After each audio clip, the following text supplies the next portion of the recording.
baby, you're home. Yeah, long day. Baby. Oh, okay, baby. Oh, darling. You tired today? Oh, my God. What you think us guys probably thinks the perfect wife is like. Perfect Katie wife. Go. I blocked off every single Thursday through Monday during football season so you can watch every game uninterrupted. Oh my gosh, you did that for me? On your way home from your golf, I made some fresh cookies and I'd love to sit down and I'd love for you to walk me through every single hole and like how you did. All 18? Yeah. What about the 19th one? I know there isn't one of those. I don't even notice when we're trying to clean up that you are in the bathroom for 45 minutes. And that's crazy too, because when I walk out, I don't even notice the kitchen's clean. I know that we both work full time and work hard during the day, but I would love to do all the chores at home and cook all the meals. Jake, are you excited for marriage? Sounds awesome. Bummer about the 19th hole, but the golf part sounds awesome. I finally got it. It's a scam that's become so normalized that we don't even realize it's a scam anymore.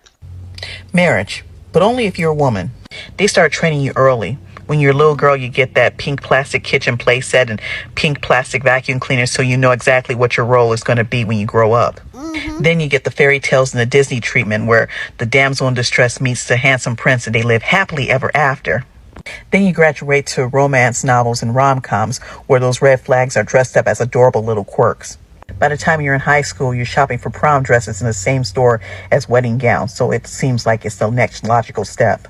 But while everyone and everything in the world is teaching you how to be a good wife, they're not teaching men how to be good husbands. Even though many women have conversations before to get married, a lot of them still find themselves taking on the lion's share of the household work. Meanwhile, your husband is benefiting off all your labor. And after 20 years, when you're no longer a size 2 or appealing to him, he drops you for a younger model, only to do it all over again. Why is it that as moms, whenever we are going through something and we're tired or we're just having a bad day, we have to continue pushing because our kids need us? But when dad's tired, when dad came home from work and he's been working all day and he's exhausted, he needs a break. Why is it that the only alone time we get is sitting on the toilet, which doesn't even work half the time because your toddler walks in the middle of you pooping? You have to rush out of the shower because someone needs you. But dad gets a shower in peace, no interruptions. Why is it that we can go weeks and months without a full night's rest and still are able to get up and take care of our kids in the middle of the night? But God forbid dad is tired. Too many married women are single mothers. And it's really sad because two people made this child, made these children, and only one person is stepping up. How many times does someone have to repeat themselves and complain and cry until you decide no more? Being a married single mom, this is something I feel like that is not talked about enough. I lived this life for 5 years, and a lot of people will say, well, if you're married, how can you be a single mom? Let me tell you how. You have a partner that goes to work all day, correct? And then they come home and they do nothing because they go to work all day. That's their job. So if you're a stay-at-home mom, your job never ends and you never have any help. You do the kids by yourself, you cook by yourself, you clean by yourself, you do bedtime by yourself, even though you have a partner present. If you do work, you also work all day. And then you come home and do all of the cleaning, all of the cooking, baths, bedtime, all by yourself. This is a problem. And I have way too many mom friends that I know that live this same exact life. And men will say, oh, well, I work all day. Okay, so you get to clock out and come home. When does she get to clock out? When does her job end? It is not one person's responsibility to clean the house that you live in together. It is not one person's responsibility to take care of the kids you made together. It is not one person's job to wash the clothes that you wore. Kids, house, you are supposed to be a team. You are supposed to be a unit. Being a married single mom is the loneliest, toughest, awful position to be in. And for all my mamas that are living this life right now, my heart goes out to you because I did it. I'm never going to tell someone to leave their marriage, but tell your partner to step up because it's not fair to you and that's not the way you should live your life. That house is yours together. Those kids are yours together. Take care of it together. All her life, Penelope wanted to be that perfect wife. The woman who centered her husband, the one who worshipped his every step. Then she got married. Every day was rosy. Penelope finally got her wish. Her husband treated her like the queen she was. We the cheerers saw their love boom. 6 years later, Penelope's love song changed. She would whine like a newborn baby. If only she had a child to console her. If only she listened to her heart and not married the man her parents had chosen for her. If only she finished school and got a job. If only became her new song. Her husband was no longer the king of her heart. He became the nightmare that taunted her, day and night. Our tradition is obsessed with children, especially male children. If a woman can't give her husband a child, she's one ticket away from hell. Not having a child was the catalyst that drove Penelope into depression. Her husband's disrespect started when she complained about his late-night escapades. He was a drug lord. Penelope was charmed by his wealth. But little did she know that happiness couldn't be bought. I hate saying I told you so, but I did warn my cousin Penelope to focus her attention on her career instead of getting married at 21, because her parents told her marriage was every woman's dream. Marriage is no joke. The pressure on married women to be perfect was too much for a young like Penelope to handle. So she did what every frustrated wife does, she left the marriage. A wife is good and virtuous as long as her family is whole. Any cracks or breaks mean she's not doing or didn't do her job well. Married women have a hard time running their homes. They are expected to take time out of their jobs to take the kids to the doctor, attend their school activities, and take care of everything concerning the home. If you have ever watched I Think I Love My Wife, you will know firsthand how much marriage changes women.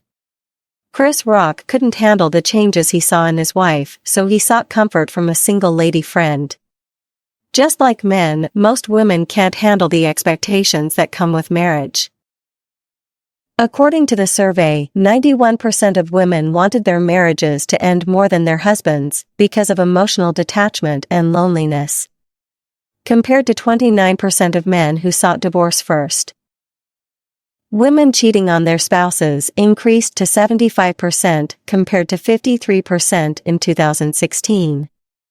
Those having an affair said that was the only way they could remain married to their spouses. Despite social changes in women, 87% complained about a lack of respect and frequent fighting for their rights in marriage. Women do not get the luxury of being married and stay friendly to all genders. Their finances get smaller, and so do their social connections. Women invest more time and energy in their marriage than men. And this contributes to the unhappiness and willingness to end the marriage. There was enormous societal pressure on women to pretend to be happy, even if they weren't. Today, society allows women to openly express their feelings if they are unhappy. Women lose their self-esteem after marriage, especially those who had to quit their careers and aspirations. When women become dependent on their husbands, they start to see themselves as liabilities. Since their husbands are the sole providers, they rely on them for a good future and assume they have nothing to contribute. These women replace their image with that of a wife and mother who cares for everyone else except themselves. They are more likely to sacrifice their hobbies, leisure time, and career goals for marriage. If the man earns more than the woman, he feels he has more power in decision-making. He pays little or no attention to household chores and expects the woman to take full responsibility for those chores.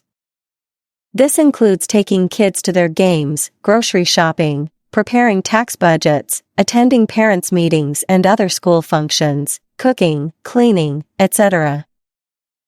After marriage, women focus on improving the health of the family while neglecting their health. The belief that they need to do everything to give their children and husband a happy home can put a lot of pressure on women. Worrying about the financial burden, buying a home, having the same circle of friends, doing things together all the time, and not having some days to yourself to decompress from emotional stress all make life less interesting, rewarding, and fun for married women. About 22% of marriages fail due to financial burdens. The pressure on the man to be the provider and protector in the marriage affects both the man and the woman. Most women end up staying in bad marriages because they do not have the financial support to care for themselves. Therefore, financial independence is essential for all married women. Women shouldn't be in a hurry to quit their jobs or combine their financial assets with their husbands after marriage. Financial freedom ensures the maintenance of emotional and economic balance in the marriage and also gives women the confidence to walk out if the marriage doesn't work out as expected. Many mothers bury themselves in home duties. They say there are too many things to do in a day, but more time is needed. Well, it's time to set your boundaries. Start delegating chores to your children and husband. Some of my married friends still do their teenage children's laundry. One of her eldest is 14 and she does his home, cleans his room, and washes his clothes.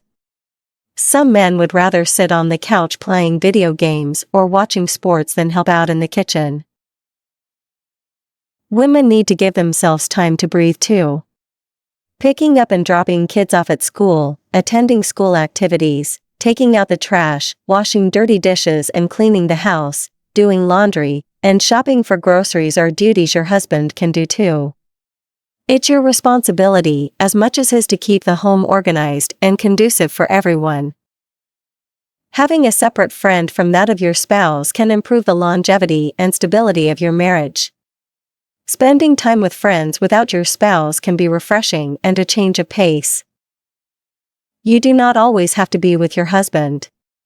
Spending time away from your partner can promote your cognitive functions and create a more open environment to communicate freely with one another.